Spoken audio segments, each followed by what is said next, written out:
thought it perhaps the best use of time if I had invited you all to come this afternoon as opposed to receiving your many phone calls. I want to thank the Fourth Estate, the media, for its diligence in its reporting thus far. I have to say that I've seen very responsible reporting from the media. The news this afternoon is that Mr. Dominic Hadeed and his wife Genevieve Hadeed have both been released out of detention. That is pursuant to a revocation of their detentions by the Minister of Homeland Security, Roger Alexander. You will recall that on the 24th of June, nearly a month ago, that Mr. and Mrs. Hadeed were the subject of police action. And you will recall as well that on the 27th of June, they were placed into preventative detention by order of the Minister of Homeland Security. We have diligently assisted the police and the courts. I can tell you that my clients have been interviewed by the police. I can tell you that my clients have cooperated fully. I'd like to let you know that the team is a very strong legal team. We are lucky to have Mr. Douglas Mendez, Senior Counsel. We have Mr. Rishi Das, Senior Counsel. We have Mr. Gilbert Peterson, Senior Counsel. And then assisting, we have Mr. Dharmendra Punwasi. We have Mr. Ryan Rajkumar. We have Mr. Chase Pigas. And we also have Mr. Jerome Rajkumar. You may be asking yourselves why so many? And that's really because we've been involved in 10 different matters. And if I were to just paint those for you, we first of all had the police action. That was followed by an application for habeas corpus, which we made. And that is simply where we asked for the justification of detention. We then had a constitutional and judicial review matter evolve out of the habeas corpus. From that, we had the judgment of Mr. Justice C. Prasad. And that then took us to an appeal before the full panel of the Court of Appeal, presided by Mr. Justice of Appeal Peter Rajkumar. That then went to another full panel of the Court of Appeal, where the Honorable Chief Justice presided. And then we had the substantive matter before Mr. Justice Paul. And that matter has in fact resulted in an appeal, which is due before the Court of Appeal again tomorrow. We appeared today, so we'll be back before the Court of Appeal again tomorrow, the High Court tomorrow, but we had the Court of Appeal today, and I'll come to that in a moment. And then lastly, of course, we had the tribunal. So we have had a significant amount of work engaged in treating with a few simple facts. Today, as an officer of the court, I'm speaking solely about facts. I'm not treating with anything that is speculative. The fact is that when you are arrested and detained under the state of emergency regulations, you are entitled to ask for a review of your detention. We made that review exactly the day after we were the subject of detention. The detention came late in the night. By the morning, we had the review requested. I think it's a matter of public knowledge now on that path that the review tribunal has recommended the immediate release of Dominic Hadeed, Genevieve Hadeed, and Star Sabka, all three. Quite interestingly, the state is now suing the state, and you would have seen a pre-action protocol letter coming from Freedom House, Mr. Jared Jagru, who instructs Mr. Anand Ram Logan. And even though we are into the third iteration of a state of emergency, you're seeing that the state is now for the first time complaining about the process that the tribunal has engaged in for all of its review hearings, essentially, even though it's centered on this particular mark. We'll await the outcome of the pre-action protocol and the threat for judicial review and reopening, but suffice it to say that that's quite an interesting fact to pay attention to. We have, as you're well aware, the benefit of an order from the Court of Appeal, that is the Mr. Justice of Appeal Rajkumar panel, granting our clients immediate release from the detention that they were under. That immediate release was not facilitated. There was a hearing before another panel of the Court of Appeal presided over by the Honorable Chief Justice, and the Honourable Chief Justice granted a stay of the grant of their release.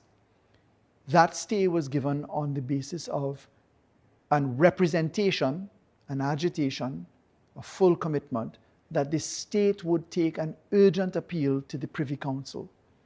In fact, I can tell you that based upon that, the state did in fact attend to its filings at the Privy Council. The cooperation between attorneys happened. We settled on the respective lists and documents. And very importantly, on Monday, the Privy Council received in its portal documents from the state's attorneys. We were diligently pursuing the triggering of a hearing before the Privy Council. And as a result of communications passing among the attorneys and the registrar of the Privy Council, we were eventually in a position where we had already filed our grounds, very compelling, robust grounds before the Privy Council as to why exactly the Court of Appeal's decision to immediately release our clients should prevail. Quite interestingly, in the consideration of that, the registrar wrote to the parties today, that is the registrar of the Privy Council, saying that the Privy Council wished the opportunity to carefully consider the matter of the state's appeal and that it would do so in October, but it specifically said to us, the respondents, that if we desired to make an application to lift the stay that is separate from the appeal, that they would entertain that.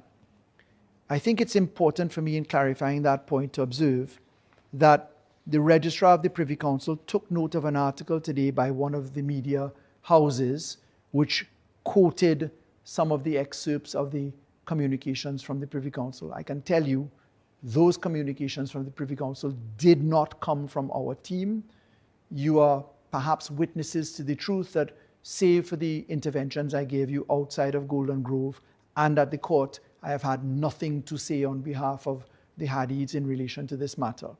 Because we are very mindful that this matter is before the courts. And as an officer of the court, I'm very careful about observing the rules and principles. Nonetheless, the registrar of the committee, the judicial committee, was compelled to write to the parties to say that they had observed that they were misquoted. And they specifically said that they wanted to make it clear that if an application is made by return by the respondents, that is our team, to this court to lift the stay made by the second constitution of the Court of Appeal, that the Privy Council would issue directions to ensure that it is dealt with speedily on the papers in the course of next week. And they said for the avoidance of doubt, the appellants, that is the state, would have shortened time to respond. So there was never a position where Mr. and Mrs. Hadeed's matter was not going to be entertained by the Privy Council. And we, of course, readied ourselves and took every step possible, including the filing of our grounds, to demonstrate the propriety of our submissions. With that said, we have now witnessed the revocation of the preventative detention orders against two of our clients. There is, of course, our third client, Ms. Star Sabga. She is still in custody. Her matter comes up tomorrow morning before Mr. Justice Paul. Today, the Court of Appeal, comprising two Justices of Appeal, Madam Justice Donaldson Honeywell and also Madam Justice Joan Charles, heard our appeal for an expedited hearing of the matters and ordered that in the case of the Hadeeds, that the appeal is deemed to be one of extreme urgency and is to be heard and determined on an expedited basis. That obviously is going to apply to the third person named in what the state has termed a conspiracy. I'd like to state for the record that we as attorneys at law for the Hadeeds and for Ms. Sabga reject out of hand any allegation of impropriety on their part.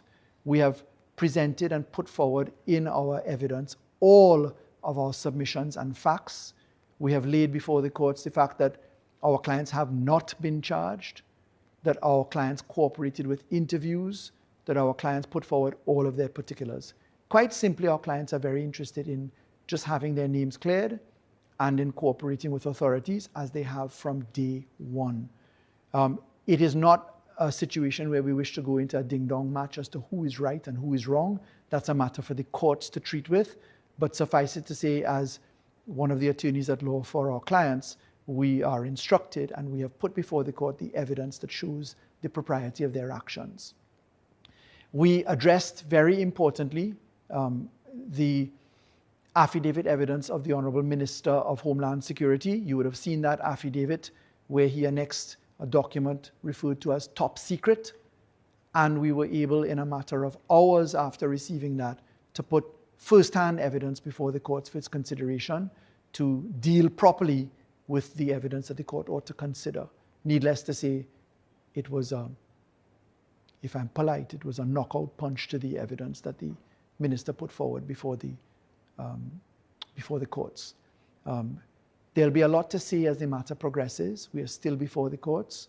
We're just extremely grateful that our clients have the position of being able, two of our clients, to return to their homes, to see their children, to return to their businesses. We are continuing diligently overnight to work with the other material that we have to put before the court by morning. We'll be in the court again at 9 a.m. and we don't intend to leave any stone unturned. Whilst I might be one person speaking before you, I'd like to reiterate that I have the benefit of an incredible team who I've mentioned to you before, and I express my profound gratitude to them. I think I must say to the judicial officers my expression of gratitude on behalf of all of us for the expediency in which they've managed the litigation. This is obviously a matter that has ripple effects, because when you're dealing with the constitutionality of the state of emergency and the emergency power regulations, this is a matter which is much wider in its impact than you would consider just in our clients themselves.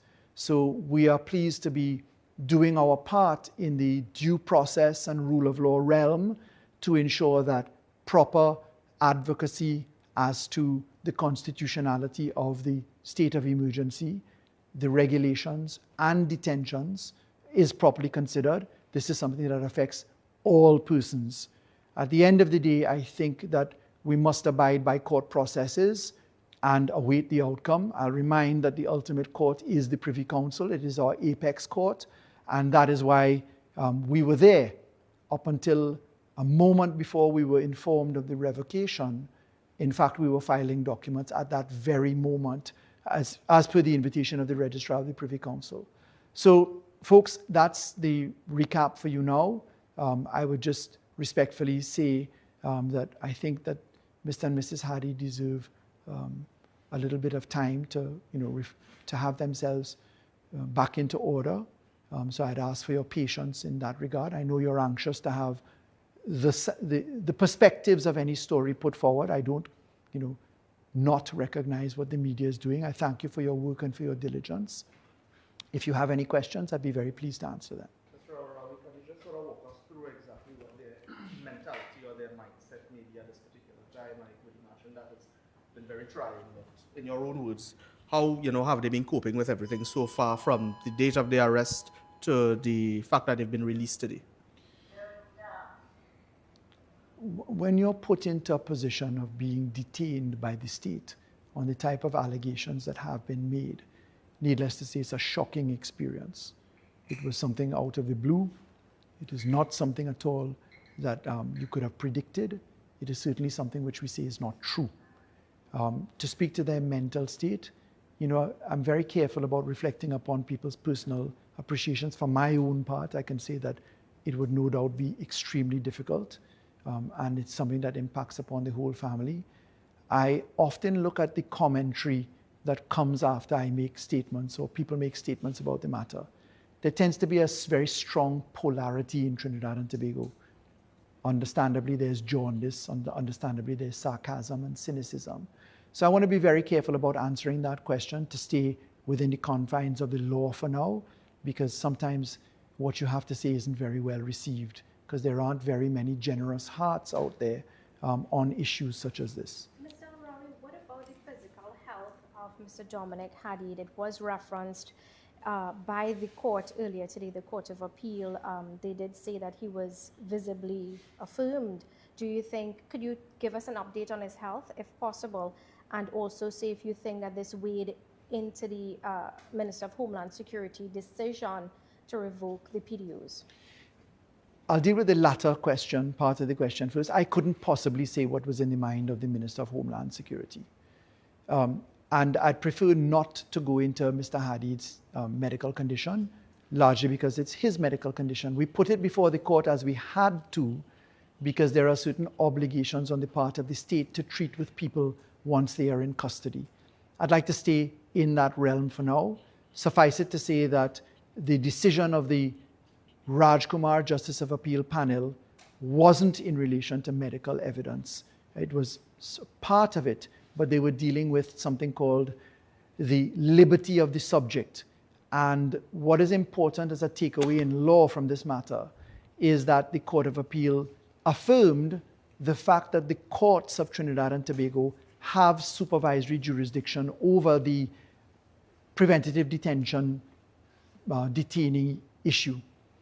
There was the common belief out there that once the state of emergency is on, and once the habeas corpus is suspended and the right to bail is refused because you're under a state of emergency, that you could not access the courts. Mr. Justice Frank C. Prasad and the Court of Appeal in both panels, and today again, and Mr. Justice Paul, have all recognized, and we endorse the propriety, that the state is subject to the supervisory jurisdiction of the courts. So that's an advancement for the jurisprudence of Trinidad and Tobago that helps us to get to where we are. As to what is in the mind of the executive, I certainly couldn't speak to that, nor would I dare want to speak for that. Is that the issue at the Privy Council now? Whether the courts can vary the PDO? Is that the main issue that's going to be for the Privy Council? The matters before the Privy Council concern largely what is involved in the demonstration of grounds, what is adequate by way of grounds when a PDO is issued. When a preventative detention order is issued, it is done by the Minister of Homeland Security, under whose hand it is done, and it is largely done on the basis of intelligence. There is a public interest immunity that says that you ought not to disclose your intelligence publicly. That is not to say that you are not obliged to put a certain degree of objectiveness in the grounds before the minister and certainly before the courts. So the main point for us was, under the liberty of a citizen with the supervisory jurisdiction of the court, what is adequate by way of objective grounds to make a determination of a preventative detention order. In our case is a little bit larger than that, which I'd not go into right now, but it is an important point of law which will inure to the benefit of all citizens of the Republic of Trinidad and Tobago and all persons who may be the subject of a preventative detention order. There were certain stipulations in place when it was reported about 2 weeks ago that they would have been released but weren't, and that they would have to seek permission from the commissioner for some, basic services and accessibilities. Is that still in place at this time, where they would have to seek permissions while being confined to their home? The revocation of a preventative detention order is as good as if it never existed. You are under a preventative detention order, you don't need to be charged. You don't need to be under civil, administrative, or criminal proceedings. It is an instrument done by way of the state of emergency regulations, which says that the minister has made a determination that somebody is a threat to public safety. So with the revocation of that, it is a complete return to liberty. There are no conditions attached to that. This is not home detention. This is none of those things. It is a complete revocation, and arguably a revocation of the very grounds, because you only revoke if the grounds no longer exist. Does this decision have impact on other people who are in PDOs now? So we've put forward before the courts other examples of the tribunal having made recommendations for people's release from detention, preventative detention. And those form a pocket, a basket of people who will be in similar circumstances. You must remember that under the law and the regulations, the minister is not obliged to accept the recommendations of the tribunal. So whereas the safeguard for preventative detention is that you have a tribunal set up basically under the Constitution, it is not that the minister has to accept the recommendation of the tribunal. The minister has the discretion to say no. And if you've got a rejection of the views of the tribunal, you are then barred from making a subsequent application for 6 months. So this case does affect the very operations of preventative detention. And again, there'll be a lot more to say to that in the courts, etc. But of course, Mr. Rowley, the appeal at the Privy Council was brought by the state. If they do decide to discontinue that appeal, what would that mean for the hundreds of others who are also under PDOs? So if I were to put it very simply, the panel chaired by Mr. Justice of Appeal Peter Rajkumar gave our clients a cake, and then another panel said you can't eat it. So I just put it very simply. The state appealed that grant of liberty, albeit under condition. And that appeal, as far as I'm aware, has not been removed. So until the state actually abandons its appeal, it still is before the Privy Council, and it will be set for October.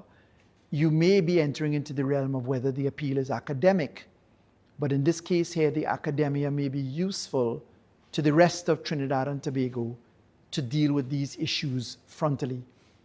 It's quite interesting that this matter is before the Privy Council now, because you'll recall that on the 14th of July, Mr. Ramesh Lawrence Maraj, Senior Counsel, took the case of Earl Eli to the Privy Council. To remind you, Earl Eli, who's now an Assistant Commissioner of Police, he was detained under an alleged conspiracy to murder the Prime Minister back in 2011, the same Prime Minister, the Honorable Kamla Prasad Bisesa SC.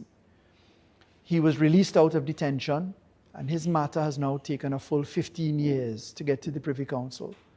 So whilst the Court of Appeal in Trinidad, under Mr. Justice of Appeal, then Mendonça, Alan Mendonça, ruled that the constitutionality of the detentions were in order because it was balanced, the Privy Council is now actually, for the first time in this matter, dealing with the actual practical workout of things like PDOs. So there's a confluence between our matter and the Earl Eli matter.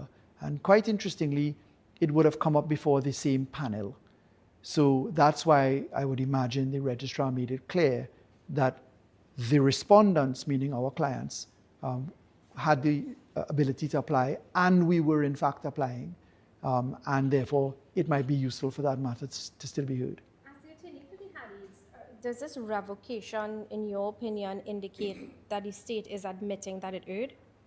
I can't say what the state does or does not do. I think as an officer of the court, I will just simply stick to my case. I'm here to deal with that, and I'll play that within the courts. The government is the government. They are duly elected.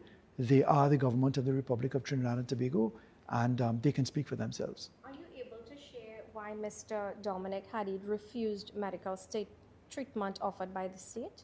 Mr. Hadeed never refused medical treatment offered by the state. Mr. Hadeed received no medical treatment from the state. If you are referring to the fact that the government asked for a review of Mr. Hadeed's medical condition by a neurosurgeon, well then we as his attorneys, after taking advice, respectfully declined that, because a neurosurgeon is not a neurologist. There are only two neurologists that can speak to this issue. The person who was recommended by the state was not qualified to do the job. I don't think that there was anything sinister about the recommendation. Let me be clear about that. I would like to say that I can't pour scorn on that, but you can't have somebody who's not a specialist in the field review a specialist in the field. You just are not qualified to do that. So Mr. Hadeed at no point in time refused medical treatment. What about the things that were the house and the police are taken away? How do we receive them back? How do we got them back? And what is going to happen? So we're beginning to descend into a lot of the case, which I prefer not to do, out of deference to the fact that this matter is under the watch of the court. And I think we've covered pretty much all of the grounds. Are they contemplating any other legal matters, in terms going forward after they have been released? It would be a bit of ill advice for me to be answering that question. I mean, legal strategy is legal strategy, and strategy is not strategy if everybody knows it. Mr. Rawi, how would you respond to those members of the public who I'm pretty sure will come out on social media and say Dominic Hadeed and his wife, they are wealthy, they're affluent, and they could afford this, whereas other people have to, suffer at the hands of the law? Well, just to let you know that members of our team are involved in multiple matters. This isn't the only matter. In fact, having returned to private practice, I can tell you I have a very full plate defending many people and representing many people. So that's not the case. This is a democracy where people are free to say, ought to be free to say what they wish to say. So I wouldn't take that bait, quite frankly. Nor am I motivated by bots and by the clamor of social media.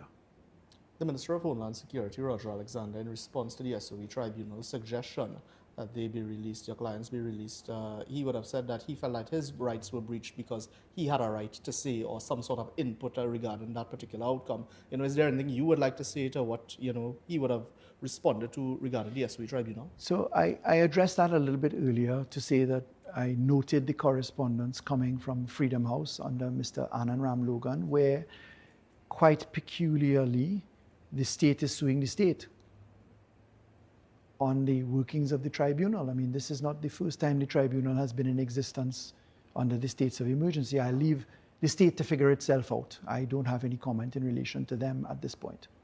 The ministry says that the investigation is still ongoing and that they are now doing it with the help of international agencies. Have they given you any evidence, as to what they are looking to detain the Hadeeds, why they were detained?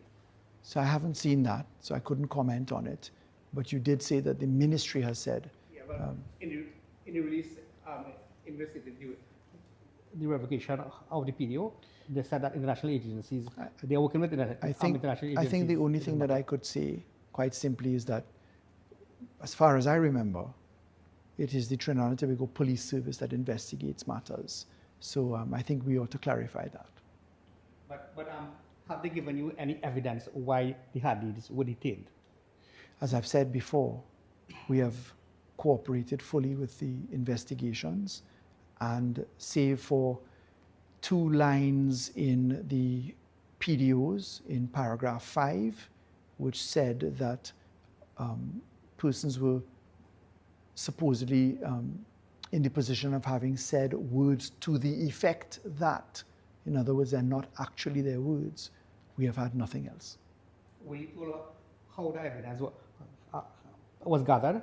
I think I don't wish to go into the particulars of the case at this point. Let me respect the rule of law and the courts, and we'll deal with that there. Are they fearful of being issued another PDU again? I think that let's speak for this matter, and let's just wrap up today on that matter. Okay? Folks, thank you all very much for your attention. Yeah? Before you're done, I know you made a big example, but given the 2011 state of emergency and the civil fallout we saw after, has there been any conversation with your clients on whether or not they will be pursuing such action against the state as well? I just remind you that we have action against the state right now. Yeah, So- in the civil nature and to Our action is civil in nature. It's a constitutional and judicial review matter that has been filed and is ongoing. Again, I think I would just very simply say that as I'm instructed, my clients instructions are really very simple. They wish to clear their names, move on with their lives. They are upstanding members of society. They're strong corporate participants. They are not against any government in Trinidad and Tobago. Let me make that absolutely clear. And we will let the courts work this out. There is nothing other than that. So there's no conversation, just in most layman's terms, there's no conversation of any pursuit of damages at this point. I think I'll just stick with the answer that I've given. Yeah? Okay? Thank you all very much, everyone. Thanks for coming at short notice. Thanks, Urvashi, for arranging it. Okay? Thank you all.